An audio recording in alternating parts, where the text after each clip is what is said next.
ನಮಸ್ಕಾರ ವೀಕ್ಷಕರೇ, ವೀರ ಸಂಕಲ್ಪ ಮೀಡಿಯಾಗೆ ಸ್ವಾಗತ. ನಾನು ವೀರಣ್ಣ ಮಂಟಾಳ್ಕರ್. ನಮ್ಮ ಚಾನಲ್ ಸಬ್ಸ್ಕ್ರೈಬ್ ಮಾಡಿಲ್ಲ ಅಂದರೆ ಈಗಲೇ ಸಬ್ಸ್ಕ್ರೈಬ್ ಮಾಡಿ, ಆಲ್ ಬಟನ್ ಪ್ರೆಸ್ ಮಾಡಿ, ಲೈಕ್ ಮಾಡಿ, ಶೇರ್ ಮಾಡಿ. ಹೆಚ್ಚಿನ ವಿಶೇಷ ರಾಜಕೀಯ ಪ್ರಚಲಿತ ಸುದ್ದಿಗಳನ್ನು ವೀಕ್ಷಿಸಿ.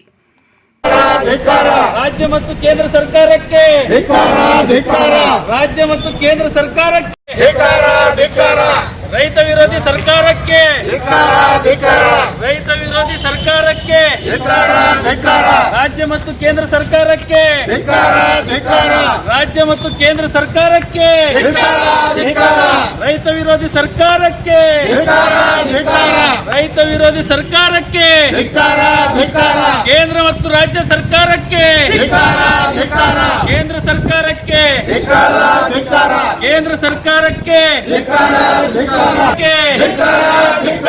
ಪೆಟ್ರೋಲ್ ಡೀಸೆಲ್ ಬೆಲೆ ಏರಿಕೆ ಮಾಡಿದ ಸರ್ಕಾರಕ್ಕೆ ಪೆಟ್ರೋಲ್ ಮತ್ತು ಡೀಸೆಲ್ ಬೆಲೆ ಏರಿಕೆ ಮಾಡಿದ ಸರ್ಕಾರಕ್ಕೆ ಪೆಟ್ರೋಲ್ ಡೀಸೆಲ್ ಬೆಲೆ ಏರಿಕೆ ಮಾಡಿದ ಸರ್ಕಾರಕ್ಕೆ मुखंड नेता एक्स पीएम साहब देवेगौड़ा साहब और एक्स चीफ मिनिस्टर कुमारस्वामी साहब के हुक्म से ये आज हमने आंदोलन जो किया है, खास इसमें क्या है कि जब बीजेपी गवर्नमेंट नहीं थी उस टाइम पर ये लोग दुनिया की रैली निकालते थे, गैस महंगा है, बिजली महंगा है, पेट्रोल महंगा है, डीजल है, खाने पीने की चीज़ें महंगे हैं। आज सत्ता में आकर ये गवर्नमेंट क्या कर रही है? आज पेट्रोल 100 पार कर गया है, डीजल 100 के करीब है, गैस महंगा हो गया, इलेक्ट्रिक बिल महंगा हो गया, तेल दाल हर चीज़ महंगा हो गई है। आज ये गवर्नमेंट क्या कर रही है?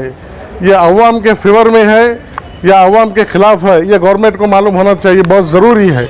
और हालांकि हमारे यहाँ बीदर डिस्ट्रिक्ट की जो शुगर फैक्ट्री है वो भी जो है किसानों का जो गन्ना लेकर गए तकरीबन 6 महीने के आसपास होने को है, आज तक उनका भी पेमेंट फार्मर को पैसा नहीं दिया गया है। तो ये गवर्नमेंट क्या कर रही है? ये गवर्नमेंट को मालूम होना चाहिए। आज फार्मर परेशान है, आज फार्मर परेशान है, आज फार्मर आत्महत्या कर रहा है, फार्मर के पास आज पैसे नहीं है। कम से कम ये लोग आधी बिल तो गन्ने की पास करते और कम से कम क्रॉप इंश्योरेंस जो था वो तो पैसा इनको लौटाते, वो भी नहीं लौटा रहे हैं। डीएपी महंगा किए, बोलते हैं कि हम 1200 सब्सिडी देंगे। आज तक किसके अकाउंट में 1200 रुपये एक थैले को आए बताइए? इससे पहले मोदी गवर्नमेंट का प्लानिंग था कि 600 रुपये हम थैले को वापस देंगे। कौन से 600 रुपये आज तक अकाउंट में आए? कुछ नहीं है। ये गवर्नमेंट सिर्फ पब्लिक को ठग रही है, पब्लिक को बेवकूफ़ बना रही है। ऐसा नहीं चलेगा जब तक ये पेट्रोल और डीजल के दाम, खाने पीने के दाम, इलेक्ट्रिसिटी के, गैस के कम नहीं करेंगे। ऐसे आंदोलन होते रहेंगे और हम हमेशा करते रहेंगे। हम हमारी जेडीएस पार्टी का और तमाम वर्करों का और हमारे प्रेसिडेंट का, हमारे जेडपी मेंबर हैं और मीडिया का, हम तमामों का आपका तहे दिल से शुक्रिया अदा करते हैं कि आप हमारी आवाज़ को ऊपर पहुंचा रहे हैं। बहुत बहुत शुक्रिया। पार्टी जनता दल जातीय की ओर से पूरे कर्नाटक में हमारे पार्टी के जो प्रतिभटना चल रहे हैं इस पेट्रोल और डीजल के बारे में, इसलिए इसका हम प्रखट वहाँ के खंडन करते हैं, क्योंकि इस मार से खाली पूरी दुनिया परेशान है भैया, हमारा पूरा भारत परेशान है, किसान परेशान है, मजदूर परेशान है। क्योंकि ये लोगों ने जो तेल के ऊपर टैक्स बढ़ता है वो ज़्यादा से ज़्यादा बढ़ाए। जब यूपीए गवर्नमेंट थी, यूपीए गवर्नमेंट में ये बीजेपी के लोगों ने उंगलियां उठाते थे।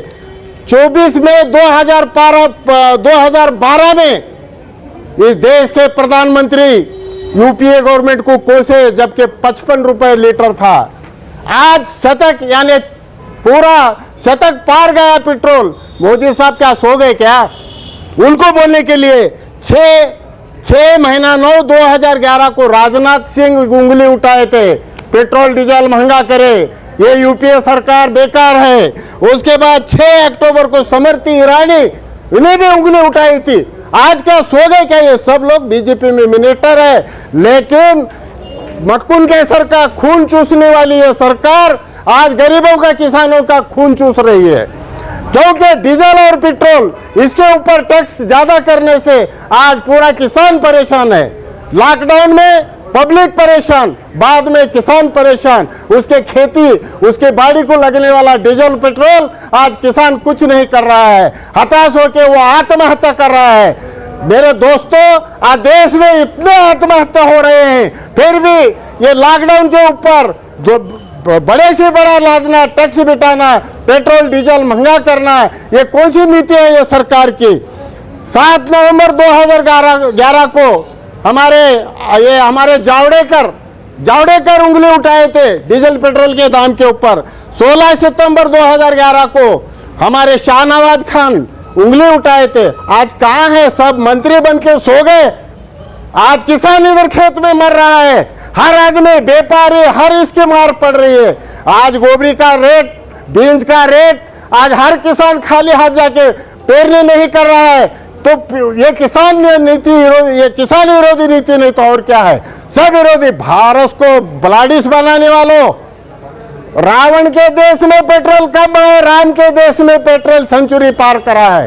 ये कौन सी नीति है? आज हमारे भारत के लोग नेपाल में जाके टाकी फुल कर लेके आ रहे हैं भारत में, लेकिन वो छोटा देश है, वहां पेट्रोल सस्ता रहता है, डीजल सस्ता रहता है। और ये राम राज बनाने वाले, ये भारत में, राम के देश में पेट्रोल डीजल इतना महंगा क्यों है? इसलिए ये सब जो मंत्री केंद्र में और यहाँ स्टेट में सो गए क्या? ये देख रहे नहीं क्या?